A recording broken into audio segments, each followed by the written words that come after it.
So what is dependency? Well, it's a biological process that occurs when a person consumes a substance that mimics a neurotransmitter. Some substances, as we spoke of earlier, such as crystal methamphetamine and crack cocaine, can actually create that dependency very rapidly. And we believe it's because those substances chemically very closely resemble the naturally produced neurochemicals such as dopamine. Now, it's also important for us to understand that users do not choose to become dependent. While they might have initially chosen to use the substance, they may become dependent before they even realize that that process is happening. And a variety of psychosocial factors play a role in that choice. We'll look at those more in Module 7. It's also important for us to understand that research is showing more and more that dependency is not limited to illicit substances. Foods, sleep, gambling, sex, thrill-seeking, spending, and exercise can also create this effect. For example, when people go and they exercise, they may have what we call a runner's high or an exercise high, created by a neurotransmitter that's naturally produced called endorphins. Endorphins help us to relieve pain. But if we exercise, we also get that sense of elation that comes along with the release of endorphins, and some people can become habituated to that. Now, a couple of ones that aren't on the list here that might be of interest. Another thing that people can become addicted to is actually water consumption. And another thing we need to talk about is how the substances we're talking about are not only non-prescription substances. Sometimes they're prescription substances, and in fact, sometimes they're the very substances that have been prescribed to enhance a person's mental health. An example of this might be Ativan, which is a benzodiazepine. It's often prescribed for a short-term period for people to help them deal with anxiety or to help them sleep, sometimes even to help people who are withdrawing from cigarettes. However, if a person takes that drug for more than 2 weeks consistently, they may very well develop a psychological and physiological dependency on the substance, and it would go from being a helpful drug to a deleterious drug at that point. And the reason is something called tolerance and withdrawal. What happens is the body and brain perceives that there is too much of a neurotransmitter when we see that the body has taken in this mimicker and that's combined with the naturally produced neurotransmitter. The body's way of perceiving that is there's too much neurotransmitter in the body.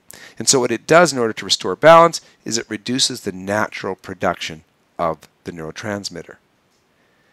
That person will have a particular high the very first time they take the substance, because they have both their full volume of their naturally produced neurotransmitter as well as the drug itself. But that high will never be replicated because the naturally produced neurotransmitters are being reduced. So what happens is that the individual tries taking more and more drugs. It takes more drugs for the person to feel as good as they did initially. In fact, within the drug culture, there's a term for this. It's called chasing the dragon. But they don't, in fact, get that high. They build a tolerance. They need more of the same drug to get the same high. And so you, for example, may know people who drink regularly who, after having 6 beers, are perhaps less drunk than somebody who almost never drinks might be after only 1. The substance is needed to maintain that person's well-being at this point. If they stop taking it, they will experience something called withdrawal. And withdrawal is a technical or medical term, and it refers to the emotional and physical illness that can result from having too little of that neurotransmitter and too little of that substance in the body at the same time. So the body is literally crying out for more of this chemical that it knows it needs in order to stay feeling and behaving in an actual normal and stable way. So when people talk about needing a drug, they're responding to what their body is actually saying to them.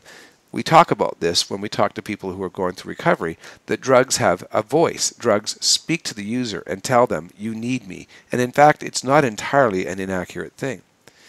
Each substance has this unique personality and voice, and each user is unique, and they have a particular drug of choice that they have become habituated to. So why do people use substances? Well, let's start off by talking about our biology. We've already talked a little bit about this. The substances mimic the physiological responses that we would normally get from functional daily activities such as eating, exercise, sex, affection, inclusion, as in fitting in with others socially, fun, and rest. Normally, These things are producing for us the natural balanced amount of the neurotransmitters that we need. These are things we are driven to do. These drives are what keep us alive as individuals and as a species. If we didn't eat or participate in sexual activity, if we didn't socialize with others, our species wouldn't survive. So they're hardwired into us, and these particular substances are going straight to the source of how our brain recognizes our health. We also have to remember what we learned about in another slide a while back, and that is that some people have a genetic predisposition or diathesis, a higher likelihood of being addicted to substances. Their brain tends to be more quick to become dependent on substances or activity. So we looked at why people use substances from the biological standpoint. Now let's consider what's going on from the psychosocial standpoint. Now it's important to understand here that we do what we do based on whether or not we perceive our behaviors as being effective or functional for us. Do they work? And we use a number of different criteria. And the drug addict, often to the outside world, looks like a person who's making terrible choices. But when we look at it through the lens of behavioral functionalism, in other words, look at it from the perspective of how is it working for that person, it can help us to understand why an addict might choose to use drugs. One of the things that is happening for a person when they're using a drug is that they're getting the pleasure centers of their brains directly triggered. It's a very big payoff in terms of the physiological reinforcement that that drug is giving. If I said to you that you could go down to the store and spend $1 and buy 2 different tickets, one was likely to give you a prize of $100, another was likely to give you a prize of $100,000, you would take the one that was going to give you the bigger payoff as well. So what's happening is when a person uses a drug, they're bypassing all of the filters, all the stuff that happens outside of our bodies and inside of our bodies, and that drug is going directly to the part of the brain that says that they've had a big payoff. And that's one of the reasons they're so motivated. It's also something that works very consistently, and it's predictable. And again, this is a criteria that we use in terms of determining our behavior. If we know, for example, that a particular way of getting to work is going to get us there faster, we listen to the radio and it predicts for us which way is faster, that's the way we're going to go. Or if we become habituated to going a certain way because we consistently get there faster, that's the way it's going to work for us as well. And the same is true for the person who's using a substance. They're truly getting high, they're getting that pleasure faster and more consistently and more predictably. Plus, they have a very small investment. It's a fast, cheap, and easy approach to that feeling of pleasure. And again, we do the same thing. If I said to you, you have a choice. You can go to a Subway and get a sandwich from a block away from your home, or you can drive 10 miles. You would go and get the sandwich from the place that was closest because everything else being equal, it's easier and cheaper to do that. Now imagine that I told you can go to a restaurant that was closer and it was going to always be open, the food was consistently going to be excellent, it was going to be extremely tasty food, and it was going to be cheaper than any other restaurant as well. Now you can see how it would be extremely difficult for you to make a choice to go anyplace else besides that one restaurant. When we combine all of those reinforcement functional aspects with the fact that people are doing this with respect to getting a socialization payoff as well, that this is where their social circle engages, this is what their social circle does, you can start to see how it becomes even more difficult to remove the idea of drugs as a rewarding thing. And all around us, we have drugs available. We don't think of them necessarily this way, but bars sell drugs and coffee shops sell a drug. Almost every grocery store sells cigarettes and caffeine as well. So it's a lot harder than we might think for a person who's utilizing substances, even those that are illicit, to withdraw themselves from the availability of those substances, because in order to do that, they probably have to move away from their friends and maybe even into an entirely different community.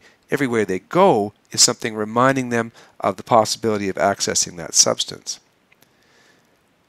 Now, most people say, well, why can't the substance user see that this is having a really negative effect on their body? How come they continue to use the substance when it's quite clear that they've lost their family, they've lost their home, they've lost their personal integrity, they've lost their health? And the answer is that the body is very good at recognizing all of the things we've talked about in the prior bullets, but the very substance itself masks the intoxicating effects or the side effects of that person's life because of the fact that it blurs the reality. It has a mind-altering or perception-altering effect. And so the person has all of the motivations for using a substance are very clear to them, but the reasons why they wouldn't use a substance are obscured from them.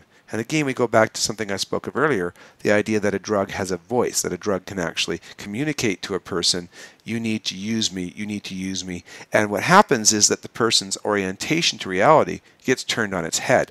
And so the people and the activities that they used to think of as assets, as healthy things, their family, their friends, their job, start to be perceived as encumbrances or enemies of the drug. And the drug becomes the new friend, the only asset in the person's life. And with that sort of reversal of the person's perceptions, you can see why they start alienating all the things that were once considered healthy and start pursuing the drug and the drug alone.